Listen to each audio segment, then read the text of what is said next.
And so I made the decision that I was going to do something different. And so I began evenings and weekends. I had finished my MBA at that point. So I suddenly had this free time.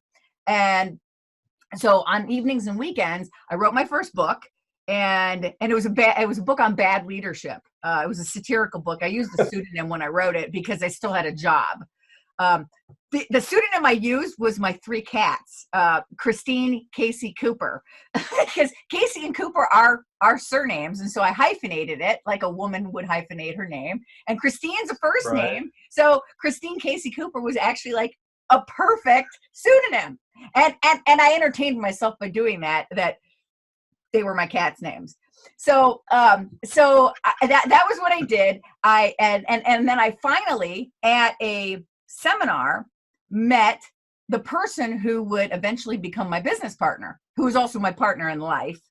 And randomly we sat next to each other at, the world of entrepreneur training, seminars and events and whatever, and you're trying to learn things and trying to figure out what your path is going to be. I happened to sit next to him. So my path was, it was not just that I was learning things. It was also that I met this person. He was already in business. He'd been in business since 1995. And he had built a successful business with his brother, who was a CPA by training. And his brother was the operations person. And Andy, my partner, was the sales and marketing guy and the face of the company. And so Andy's very charismatic. Everybody loves Andy. You know Andy. He's a hugger.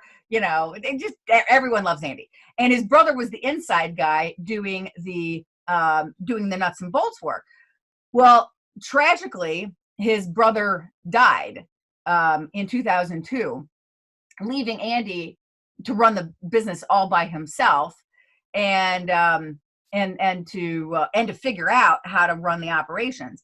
And all of that was good. I mean, he learned a lot. He hired a consultant that helped him do some stuff.